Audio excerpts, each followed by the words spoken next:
យីម្នាយហើយមកដើរលេងអង្គរញ៉ាំអាហារមួយពេលអស់3000ជឿអត់បងប្អូននិយាយមែនណា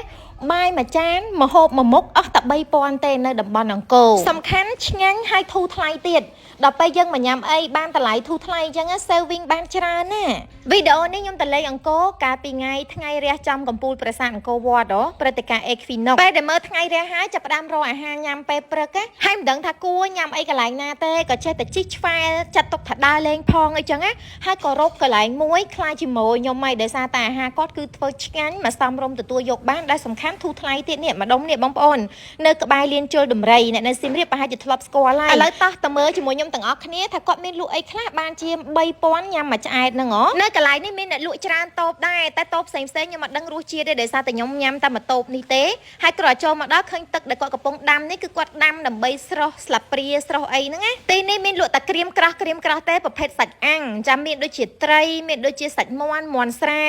ចាំមានដូចជាសាច់ជ្រូកឆ្អឹងចានីជ្រូកអង្កែបនិយាយទៅគឺថាគ្រប់មុខតែបើថាសាច់មាន់ចេះមាន់ស្រែចាំមួយចង្កាក់8000មួយចង្កាក់8000ចំណេញត្រង់ថាយើងទៅតែម្នាក់ឯងឬក៏យើងទៅ2នាក់ក៏យើងអាចទិញមាន់ស្រែញ៉ាំបានដែលអត់ចាំបាច់អស់លុយច្រើនទិញមាន់មួយទាំងមូល1 3 40000អីចឹងណាព្រោះបើយើងទៅដើរលេងមានគ្នាតែ2នាក់ញ៉ាំមាន់មូលមួយមិនអស់ហើយបើថាសាច់ជ្រូកអាំងវិញមួយចង្កាក់តែ2000ទេហានេះគឺជ្រក់ត្រាប់ពងទាដូចជាមួយថង់2000មិនដឹងអីក្តាមប្រៃមួយថង់តែ1500ទេយើងអាចកំងមហូបហើយញ៉ាំជាមួយបាយទៅបាយអង្គសម្រូបគេមួយចាន1000ខ្ញុំញ៉ាំអស់តែ3000ដោយសារតែខ្ញុំញ៉ាំតិចទេខ្ញុំញ៉ាំតែសាច់ជ្រូកអាំងមួយចង្កាក់គេមានដាក់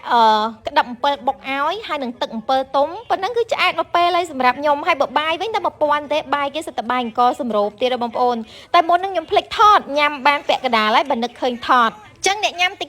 មានតែ3000គឺញ៉ាំមួយឆ្អែតសម្រាប់អាហារពេលព្រឹកហើយគាត់លក់នៅនឹងពីពេលព្រឹករហូតដល់ម៉ោង2រសៀលឥឡូវរៀងពិបាករកលុយបន្តិចអញ្ចឹងយើងចាយបែបមិនសមចៃតែបើថាប្រុសញ៉ាំសាច់ជ្រូកអាំងមួយចង្កាក់ហ្នឹងញ៉ាំអត់គ្រាន់ទេតើ2ចង្កាក់អីហ៎កន្លែងនេះស្ងប់ស្ងាត់បរិយាកាសល្អហើយគាត់លក់បែបហ្នឹងយើងអង្គុយញ៉ាំមើលទៅឃើញប្រាសាទនាង12នោះប្រាសាទនាង12ហើយបើសិនជាយើងញ៉ាំពេលថ្ងៃត្រង់វិញញ៉ាំបាយនៅនឹងហើយបន្ទាប់មកដាក់ទឹកដូងត្រជាក់ទៀតអូយឆ្ងាញ់អស់ទាស់ហ្មងបងប្អូនធ្លាប់មកញ៉ាំនៅកន្លែងហ្នឹងអត់ចាំមើលសុំបង្ហាញមុខអ្នកលក់បន្តិចដើម្បីចំណាំនេះអ្នកលក់ខ្ញុំស្រស់ហ្មងហើយរុះរាយទៀតសុំបញ្ជាក់ទីតាំងទីកន្លែងដែលគាត់លក់នេះគឺនៅទល់មុខលានជលដំរី